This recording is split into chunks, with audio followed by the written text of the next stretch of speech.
Bus stand থেকে এসে ঢুকে পড়েছি, চরম অরাজকতা আর প্রচুর গন্ডগোল চলছে এখানে। এই মোটামুটি 1-1.5 ঘন্টা আমাদের সময় লাগলো এন্ট্রি গেট এই মারপিট না হয়ে যায়। ले सकते हैं।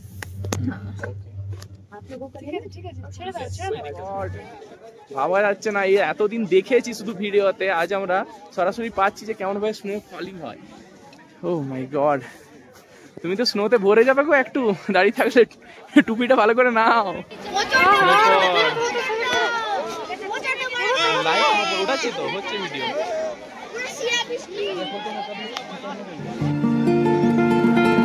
যুদ্ধকালীন পরিস্থিতির আগেই একরাশ ভালোবাসা নিয়ে আমরা পাড়ি দিয়েছিলাম কাশ্মীর উপত্যকায়।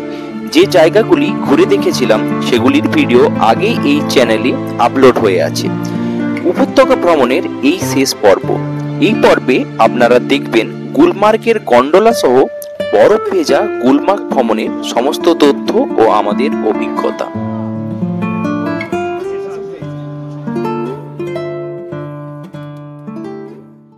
হ্যালো, আজ আমরা গুলমার্গ যাব, গুলমার্গের গন্ডোলা রাইড করব, তাই তো? তো এক্সাইটেড খুব। চলো দেখা যাক ফার্স্ট পেজ সেকেন্ড পেজ বহুত বুকিং আছে, তো কি হয় দেখি। ওয়েদার ভালো থাকলে সবগুলোই আমরা করতে পারবো। চলো বি পজিটিভ, চলো যাওয়া যাক। ব্রেকফাস্ট করতে চলে এসছো, দেখা যাক কি ব্রেকফাস্ট করা যায়। এই ছিল আমাদের হোটেল ইয়র্ক। এখানেই ইনক্লুডিং ব্রেকফাস্টটা সেরে আমরা সকাল সকাল বেরিয়ে পড়েছিলাম গুলমার্গের পথে। আসলে বুঝতেই পারছেন তো গুলমার্গের গন্ডোলাতে কি সাংঘাতিক লম্বা লাইন পড়ে। পথেই ট্যাংমার্কের কাছে আমরা ভাড়া নিয়েছিলাম একটা জ্যাকেট আর গামবুট। ওয়েদারটা সকাল থেকেই খুব খারাপ ছিল সেদিন, কি হয় বলা যায় না, তাই ব্যবস্থাটা নিয়ে যাওয়াটাই ভালো। এমনিতেও ঠান্ডাটা ভালোই ছিল। এবার বলে রাখি, এই জুতো জ্যাকেটের ভাড়া পড়েছিল 400 টাকা করে জন পিছু।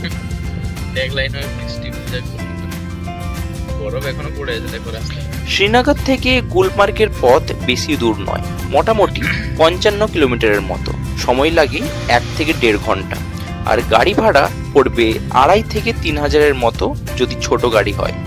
এছাড়াও শ্রীনগর থেকে ট্যাংমার্গ পর্যন্ত লোকাল বাস চলে এবং সেই ট্যাংমার্গ থেকে শেয়ার গাড়িতে করে আপনারা চলে যেতে পারেন গুলমার্গ। এক্ষেত্রে অনেক কম খরচে আপনারা চলে যেতে পারবেন গুলমার্গ অবধি। ট্যাংমার্গ থেকে গুলমার্গ অবধি যে পথটি একদম পাহাড়ের গা ঘেঁষে। গুলমার্গ জায়গাটাই অ্যাকচুয়ালি পাহাড়ের ওপরে, এখানে কোনো বড় গাড়ি তেমন ভাবে যায় না। আর এছাড়াও গুলমার্গের মুখ্য বা মেন আকর্ষণ পয়েন্ট বলতে গেলে গন্ডোলা রাইড। সেই গন্ডোলা রাইড কিভাবে আপনারা বুক করবেন সেই ইনফরমেশনও আমি এই ভিডিওতে আপনাদের দিয়ে দেব। গুলমার্গের ট্যাক্সি পার্কিং এর গাড়ি আপনাকে নামিয়ে দেবে। সেখান থেকে গন্ডোলা কাউন্টারে যাওয়ার জন্য দেখবেন বাঁ দিকে রাস্তার মুখে একটা সাইনবোর্ড পাবেন। সেই সাইনবোর্ড অনুসরণ করে সোজা 1 কিলোমিটার হাঁটলেই গুলমার্গের গন্ডোলার স্টার্টিং পয়েন্ট আপনারা পেয়ে যাবেন। এই পথেই আপনারা দেখে নিতে পারেন গুলমার্গের গল্ফ কোর্স। গ্রীষ্মকালীন সময়ে এখানে গল্ফ খেলা হয় এবং শীতকালীন সময়ে এটা হয়ে যায় স্কেটিং প্রশিক্ষণের একটা আদর্শ জায়গা। গুলমার্গের এই গল্ফ ক্লাবটি 1911 সালে ব্রিটিশরা শুরু করেছিল। কিছুক্ষণ হেঁটে আমরা গন্ডোলা কাউন্টারের কাছে চলে এলাম। এখানে এসে দেখলাম মানুষের লাইন গন্ডোলা স্টেশন থেকে বেরিয়ে বাইরে পর্যন্ত চলে এসেছে। প্রচুর লম্বা একটা লাইনে যোগদান করে আস্তে আস্তে এগোতে লাগলাম। আমার এক্সপিরিয়েন্স থেকে একটা কথাই বলবো, যতটা সম্ভব আর্লি মর্নিং এই গন্ডোলাতে আসার চেষ্টা করুন। গন্ডোলার ভিড়কে পাশে সরিয়ে রেখে একটু উপভোগ করুন গুলমার্গের এই বরফ মাখা সৌন্দর্য। আশেপাশের বাড়িঘর, হোটেল, রিসর্ট সবকিছুই নিয়ে যেন এক টুকরো বিদেশ নগরী।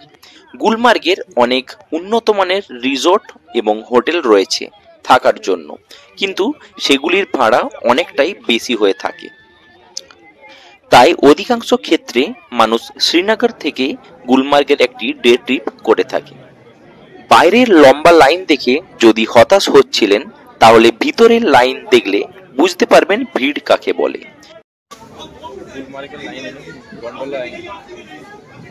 চরম উত্তেজনা ও ঠাসাঠাসি ভিড়ের মধ্যে দিয়ে 2 ঘন্টা কেটে গেল। ফাইনালি টিকিট চেকিং হওয়ার পর এবার মনটা নিশ্চিত হলো যে আমাদের চির আকাঙ্ক্ষিত গন্ডোলা রাইড করতে পারবো, যেটা সোজা আমাদের নিয়ে যাবে আফারবার্ড পর্বতের পাদদেশে কন্ডোরিতে। এখানে এসে একটা খারাপ খবরও পেলাম যে সেকেন্ড ফেজ গন্ডোলা রাইড বন্ধ আছে আজ খারাপ ওয়েদারের জন্য। আফারবার্ড পর্বতে উঠতে পারবো না সেটা ভেবে সত্যি খুব আশাহত হলাম, কারণ এইরকম একটা জায়গাতে আর বারবার আশা হয়ে ওঠে না। গন্ডোলাতে হচ্ছে চরম গন্ডগোল নাকি? গন্ডোলাতে চরম গন্ডগোল দাঁড়িয়ে সব জায়গাতে প্রচুর গন্ডগোল, এত টুরিস্ট বাস স্ট্যান্ডে এসে ঢুকে পড়েছি, চরম অরাজকতা আর প্রচুর গন্ডগোল চলছে এখানে। এই কন্ডিশন দেখা যাক, চলে এসেছি মোটামুটি 1-1.5 ঘন্টা আমাদের সময় লাগলো এন্ট্রি গেট, এই মারপিট না হয়ে যায়। আমরা না হয় একটুক্ষণ এই লাইনের মধ্যেই ওয়েট করি কখন আমাদের ডাক পড়ে, ততক্ষণ আপনারা দেখে নিন কিভাবে বুক করতে হয় এই গুলমার্গের গন্ডোলা রাইড। গুলমার্গ গন্ডোলা বলে সার্চ করে নেবো আমরা প্রথমেই ক্রোমে। তো ক্রোমে প্রথমে এই ইন্টারফেস আসবে এই ধরনের একটা, জম্মু কাশ্মীর কেবল কার কর্পোরেশন, এটা আমরা ক্লিক করব। ক্লিক করার পর এই ধরনের একটা আমাদের ওয়েবসাইটের মধ্যে আমরা চলে আসবো। এখানে দেখুন বাংলাতে লেখা আছে এখন 8:30 থেকে 3:30 পর্যন্ত ইনস্ট্যান্ট মানে অন স্পট বুকিং হচ্ছে এখানে গন্ডোলা, সেটা এখনের আপডেট, সেটা দিয়ে দিলাম। এছাড়াও এবারে কিভাবে বুকিং করবেন, এখন তো 2 মাস আগে থেকে বুকিং করা যায় গন্ডোলার টিকিট। তো গন্ডোলার টিকিট মানে বুক করার জন্য আপনারা নিচের দিকে চলে আসুন স্ক্রল করে। এখানে নিচে স্ক্রল করে আসার পর এই গুলমার্গ গন্ডোলা বলে যে রেড কালারের অপশন আছে এটাতে ক্লিক করবেন। এটা ক্লিক করার পর এই ধরনের একটা সাইট খুলে মানে ওপেন হয়ে যাবে। তো এটা ওপেন হওয়ার পর দেখুন এখানে ফার্স্ট পেজ গুলমার্গ টু কন্ডোরি এবং সেকেন্ড পেজ কন্ডোরি টু আপারবার্ড। তো আপারবার্ড এখানে একটা মাউন্টেন পিক যেটা অবধি যাওয়া যায়। তো ফার্স্ট পেজ আমরা প্রথমে করে দেখছি, কারণ প্রথমে ফার্স্ট পেজ করতে হবে তারপর সেকেন্ড পেজ, এটাই এইভাবেই করতে হয়। এটা 2 ওয়ে, মানে আপনাকে নিয়ে যাবে এবং নিয়ে আসবে, সবটাই এটার মধ্যে ইনক্লুড। তো ফার্স্ট পেজ আমি এখানে ক্লিক করলাম, একটু লোডিং হবে। আচ্ছা এখন এটা টিকিট বুকিং 2 মাস অবধি হচ্ছে, তো আমি একদম আগস্টে চলে যাব, শেষ একদম একটা ডেট দিলাম হবে না, আচ্ছা 2 মাসের মধ্যেই করতে হবে। তো ঠিক আছে 5 তারিখ দিলাম। কটা সিট খালি আছে, ফার্স্ট স্লট দিলাম, 1000টা সিট খালি আছে। ওকে, যেহেতু এখন অতটা যাওয়ার হাইপ নেই তাই সিট অ্যাভেলেবেল দেখাচ্ছে। তো পরবর্তী ক্ষেত্রে আপনারা যখন যাবেন তো সেটার জন্যই আমি এই ইয়েটি ইনফরমেশনগুলো শেয়ার করছি, যাতে পরবর্তীকালে কোনো অসুবিধা না হয় আপনাদের সেখানে যাওয়াতে। তো এখানে প্রসিড নেক্সট করবেন। প্রসিড নেক্সট করার পর এখানে দেখুন দেখাবে ইন্ডিয়ান না ফরেনার, ফরেনারদের জন্য টিকিট মূল্য আলাদা, এখানে ইন্ডিয়ান করবেন। ইন্ডিয়ান করার পর এখানে প্রথমেই চলে আসবে এখানে name of the visitor, enter mobile number আর ইমেল আইডি, এই 3টে এখানে দিয়ে তারপর আপনারা এখানে I am not a robot click করে এখানে ক্লিক করে দিতে পারেন। এখানে একজনের টিকিট বুকিং হবে। এবার এখানে সর্বোচ্চ একটা মোবাইল নাম্বার বা ইমেল আইডি দিয়ে আপনারা 3 জনের টিকিট বুকিং করতে পারেন। সেক্ষেত্রে কি করতে হবে, ইন্ডিয়ানটা দিলাম, তো এরপর এখানে অ্যাড ভিজিটারে ক্লিক করতে হবে। অ্যাড ভিজিটারে ক্লিক করে একজনের দেখুন নাম এলো, আরেকটা ক্লিক করা যাবে, আরেকজনের চলে এলো, আরেকজনেরও চলে যাচ্ছে, 4 জনেরও হয়ে যাচ্ছে, আর হবে কি 5 জনেরও হয়ে যাচ্ছে। ওকে, কতজন হয় দেখি, ম্যাক্সিমাম 5 অ্যাডাল্টস অ্যালাউ। ওকে, 5 জন অ্যালাউ মানে এখানে আছে, তার বেশি হবে না। ঠিক আছে, আর এখানে 3 বছরের ঊর্ধ্বে সমস্ত মানে বাচ্চাদের ফুল ফেয়ার লাগবে, তার কম হলে কোনো টিকিট মূল্য লাগবে না। অর্থাৎ 3 বছরের কম মূল্যের মানে কম বয়সের বাচ্চাদের কোনো রকম এখানে টিকিট মূল্য লাগছে না। তো এখানে 5 জন অবধি আমরা ভিজিটারের নাম এখানে টাইপ করতে পারি মানে টিকিট বুকিং এর ক্ষেত্রে, আর কিন্তু একটা মোবাইল নাম্বার বা একটা ইমেল আইডি দিয়েই সেই কাজটা হয়ে যাবে। তো এখানে দেখুন প্রতি জন পিছু এখানে টিকিট মূল্য 800 টাকা করে, এখানে 5 জনের যেহেতু, তো মোট সেই অ্যামাউন্টটা এখানে দেখানো হয়েছে, প্লাস এখানে 10 টাকা করে পার জন পিছু এখানে একটা কনভিনিয়েন্স ফ্রি কাটা হয়। তো মোট আপনার এক একজনের টিকিট মূল্য লাগবে 810 টাকা করে। ঠিক আছে, ফার্স্ট পেজ, এটা ফার্স্ট পেজের একজনের 810 টাকা, তো এটা করলে আপনার পে হয়ে যাবে। এইভাবে আপনারা গুলমার্গের ফার্স্ট পেজের গন্ডোলা বুকিং টিকিট বুক করতে পারেন। এখানে I am not a robot এটা ক্লিক করে তারপর এখানে proceed to pay, proceed to pay করার পরে আপনার যে ইউপিআই অপশন বা ব্যাংক অপশন বা নানা ধরনের যে অপশন আছে আমাদের পে মেথড, সেগুলোর মাধ্যমে আপনারা এটার পেমেন্ট করতে পারেন। তো হয়ে গেল এই ফার্স্ট পেজ। এবার আমরা ব্যাক করে সেকেন্ড পেজটাও দেখিয়ে দিতে পারি, কিন্তু সেকেন্ড পেজ এখানে বুকিং পুরোটা আমি হয়তো দেখাতে পারবো না, কারণ এটার জন্য ফার্স্ট পেজের টিকিট দরকার। দেখুন এখানে দেখাচ্ছি, এই সেকেন্ড পেজ ক্লিক করেছি। এবার এখানে আমি ডেট সিলেক্ট করব, ওয়েট ভিজিটর, ওকে আচ্ছা টিক করতে হবে, এখানে কনফার্ম করতে হবে যে আমি অলরেডি গুলমার্গ থেকে কন্ডোলির টিকিট আমি সেম ডেতে বুক আছে। তো সেখানে টিকিট আইডিটাও এখানে মেনশন করতে হবে, এই যেখানে ড্রপ বক্স একটা এই বক্সটা আছে এর মধ্যে সেই আইডিটার ইনফরমেশনটা দিয়ে দিতে হবে। এবার আমি একটা র্যান্ডম একটা ডেট চয়েস করলাম। ভিজিটার টাইমিং দিয়ে দিলাম। দেখুন টিকিট এখনো অ্যাভেলেবেল আছে, এখানে সেই কোডটা দিয়ে দিলাম যেটা পেমেন্ট করেছি, তারপর প্রসিড করা যাবে। যেহেতু আমি এখানে অলরেডি আমার হয়ে গেছে, আমি জাস্ট এটা আপনাদের একটা দেখানোর জন্য করলাম, তো আমার এখন কোনো টিকিট কাটা নেই। তো এইভাবে আপনারা করতে পারেন। সেম নিয়ম, এখানে 1000 টাকা করে লাগবে পার হেড, মানে 1000 আর উইথ কনভিনিয়েন্স ফি মানে 1010 টাকা এখানে লাগবে সেকেন্ড ফেজে, আর ফার্স্ট পেজে 810 টাকা দেখিয়ে দিলাম। এইভাবে আপনারা টিকিট বুকিং করতে পারেন গন্ডোলার। কোনো রকম এজেন্ট বা দালাল চক্রে যাওয়ার কোনো প্রয়োজন নেই, খুব ইজি একটা সাইট আছে, এর মধ্যে বুকিং করতে হবে। হ্যাঁ, পিক সময়ে এই টিকিটগুলো পাওয়া যায় না, এখন যাওয়াটা খুব একটা মানে মানুষের কারোরই ইচ্ছা নেই কাশ্মীর যাওয়ার। ভবিষ্যতে যারা যাবে তাদের জন্য এই জিনিসটা করে রাখলাম। তো ব্যাস এইটুকুনি আপনাদের কাছে বলার আছে। এইভাবে আপনারা ইজিলি এখান থেকে টিকিট বুকিং করতে পারেন। এই ছিল গুলমার্গের টিকিট বুকিং এর একটা ছোট একটা টিউটোরিয়াল। Okay, thank you. গন্ডোলায় প্রবেশের জন্য অবশ্যই টিকিটের হার্ড কপি সাথে রাখবেন বা সফট কপি মোবাইলে রেখে দেবেন, এবং সাথে রাখবেন অবশ্যই একটি পরিচয়পত্র। আমরা ওটাতে উঠবো,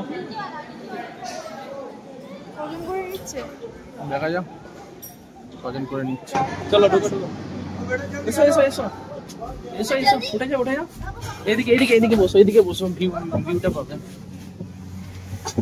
উঠে গেছি আমরা, আজ তো পুরো বসেই ঢাকা। अंकित अभी परीक्षा जल्दी ले, अपन चारों का पहले बोलेगी ना वहां से हम चल आएंगे। গন্ডোলাতে উঠে গেলাম, ले हो गया बंद। দেখা যাচ্ছে এত আজকে पीछे देख रहा है, सामने देखो। বাপ রে, ऐसे दिखेगा, वीडियो तो नहीं। अरे पीछे देखो पीछे देखो। মেঘাচ্ছন্ন ওয়েদারের কারণে গুলমার্গে গন্ডোলাতে উঠেও আমরা ভালো ভিউ পাইনি গন্ডোলা থেকে, আশপাশটা ভালো করে দেখতেও পেলাম না। তাই আপনারাই দেখুন এই কুয়াশাচ্ছন্ন ওয়েদারে কিরকম ছিল সেদিনের আমাদের গন্ডোলা যাত্রা। কুয়াশায় ভেজা কাঁচ আর ছোট্ট একটু জানলা দিয়ে যেটুকু আপনাদের দেখাতে পারলাম সেটাই আপনাদের সামনে তুলে ধরলাম। দেখুন কেমন লাগে এই গন্ডোলা থেকে বাইরের পরিবেশ।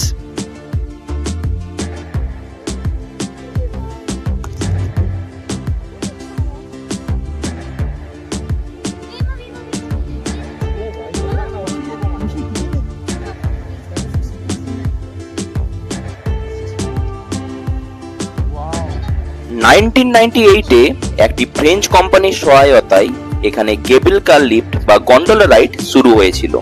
গন্ডোলা রাইডের ফার্স্ট ফেজে গুলমার্গ থেকে কুন্ডুরি অবধি যাওয়া যায়। এই কুন্ডুরির এলিভেশন 13,000 ফুট। সত্যি এটা একটা অবাক করার মতন বিষয়, যেখানে গুলমার্গের 8,694 ফুট উচ্চতা থেকে কুন্ডুরিতে 13,000 ফুট উচ্চতাতে নিয়ে যায় এই গন্ডোলা রাইড। दीदी तू फोटो नहीं ले रही तो ना मुझे দেখো এই এগুলো এগুলো হচ্ছে এখানে হাট, এখানকার যারা স্থানীয় মানুষরা এখানে থাকে। চেয়ার লিফট, पुलिस के पंखा से देखा, पुलिस के पंखा से नहीं नहीं पुलिस ने पंखा नहीं, ये जो लोकल लोग है ना जो भेड़िया चढ़ाता है उन लोगों का ही घर है। मम्मा प्लीज मुझे दे दो, मैं उन लोगों निकाल का घर है। दूंगी। अभी वो लोग डाउन में चला गया है, जब ठंडी खत्म हो जाएगा फिर आ जाएगा इधर। प्लीज प्लीज घर ही है प्लीज proper। प्लीज घर घर के ऊपर वो लग गया पूरा। मम्मा Nanachi keeps it warm. It used to. কি সুন্দর লাগে, যদি না কুয়াশা থাকতো আরো বেটার। পাহাড়ের মধ্যে ওয়েদারটা খুবই অনিশ্চিত। দেখুন বাইরেটা কেমন কুয়াশায় ঢেকে গেল, এই পরিষ্কার তো এই কুয়াশা। আসলে 10,000 ফুট উচ্চতায় এগুলো কুয়াশা বলে মনে হলেও আসলেই এগুলো মেঘ, যেগুলো পাহাড়ের গায়ে জমাট বাঁধছে। প্রচুর কুয়াশা দিয়েছে। मेरे कान बार बार बंद हो रहा है। সেকেন্ড ফেজ তো উঠতেই পারবো না আমরা। सेकंड फेज का क्या हाल होगा? दिखेगा ही नहीं कुछ। सेकंड पेज बंद, इसलिए तो बंद कर दिया। ये यहाँ पे ही नहीं दिख रहा। इधर भी नहीं दिख रहा है, सेकंड पेज तो बंद हो गया। हम लोग দেখতে দেখতে আমরা ফার্স্ট পেজের একদম উপরে পৌঁছে গেলাম। এই জায়গাটাই কুন্ডুরি। চলুন ঘুরিয়ে দেখা যাক কেমন এই জায়গাটা।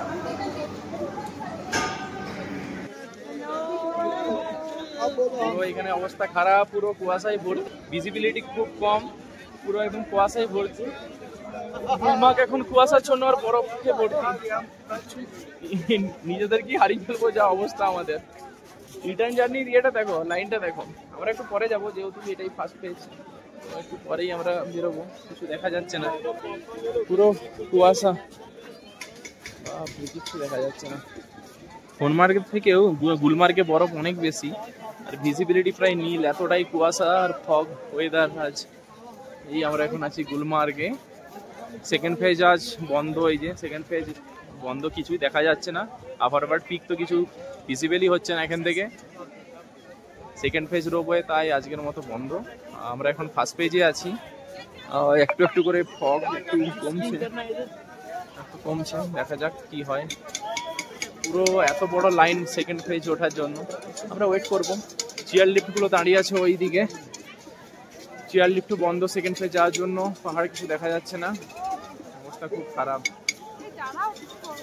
ফার্স্ট পেজেরই অবস্থা সেকেন্ড পেজের মতো।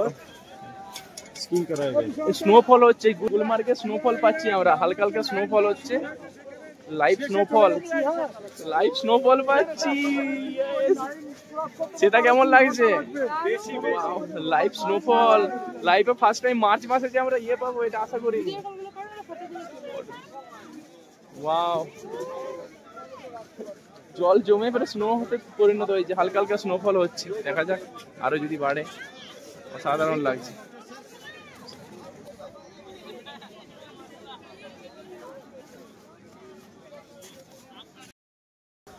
স্নোফল হচ্ছে গুলমার্গে, স্নোফল। ও মাই গড, হাতে নাও স্নো গুলো। ও মাই গড, এটাই বাকি ছিল এখানে, আমরা মার্চ মাসেও স্নোফল পাচ্ছি। ও মাই গড, কেমন লাগছে স্নোফল পাচ্ছ যে? দারুণ দারুণ। ওয়াও, জাস্ট ইমাজিন করা যাচ্ছে না আজ এখানে আমরা স্নোফল পাচ্ছি, তাও মার্চ মাসের একদম লাস্ট এন্ডিং এ, 26 তারিখ আজ মার্চের, আজও আমরা স্নোফল পাচ্ছি। ভাবা যায়?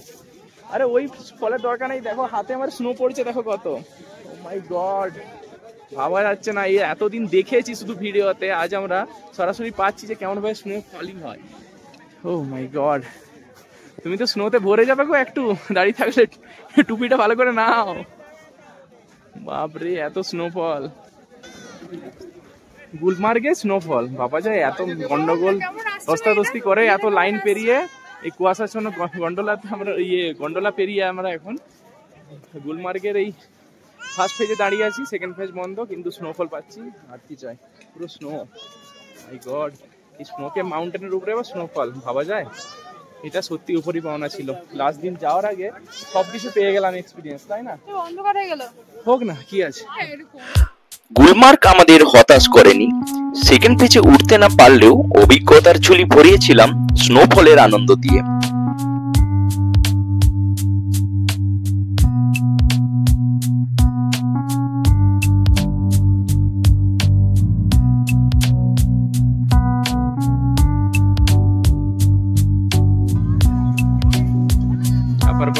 একদম কুয়াশায় মোড়া।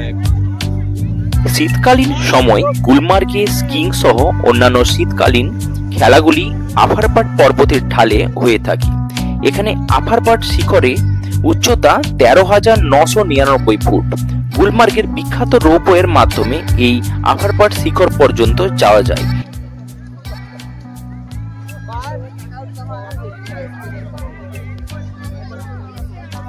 এই তো ভিজিবল হয়েছে আমাদের ফেজ 2, দেখা যাক চালু হবে না যদিও আজকে।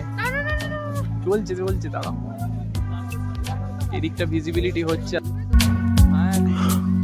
গুলমার্গ গন্ডোলার ফার্স্ট পেজের কুণ্ডুরিতে উঠে দেখলাম সেখানে প্রচুর দোকানপাট, চা, কফি, ম্যাগি এবং নানা ধরনের খাবারের স্টল সেখানে সাজানো। রং বেরঙের তাঁবু দেয়া সেই দোকানগুলি অপূর্ব লাগছিল এই সাদা রঙের বরফের পাদদেশে।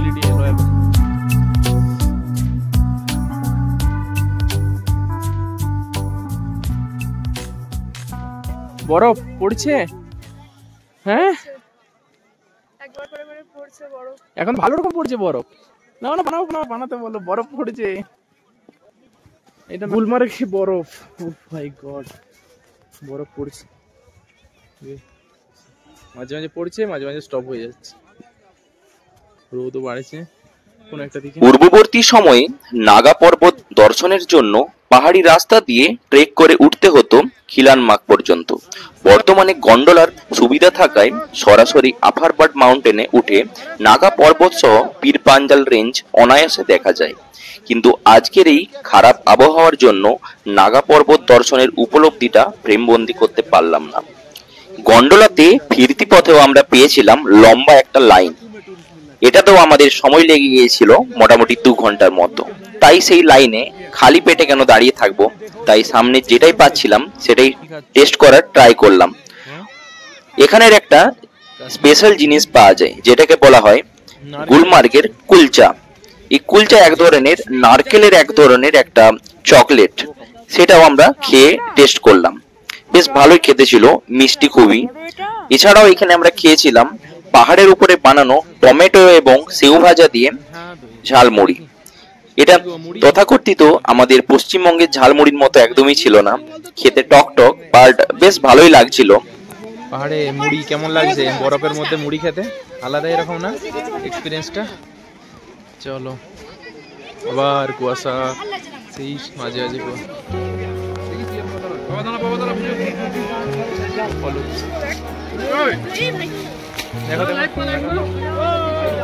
স্নোফল, লাইভ স্নোফল হচ্ছে।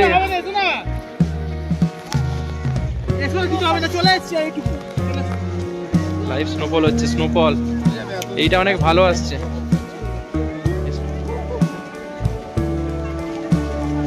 ভালো রকম মিস্ট হচ্ছে, মিস্ট পুরো তোমার মাথা ভরে গেছে। ভালো স্নোফল হচ্ছে এটাতে। গন্ডোলা আর রিটার্ন লাইনে যেতে যেতে এরকম স্নোফল পাচ্ছি, ভাবা যায়। ফেরার পথে গন্ডোলার লাইনে দাঁড়িয়ে আবার পেলাম স্নোফল। এভাবেই আজ বেশ কয়েকবার পেলাম বিক্ষিপ্ত স্নোফল।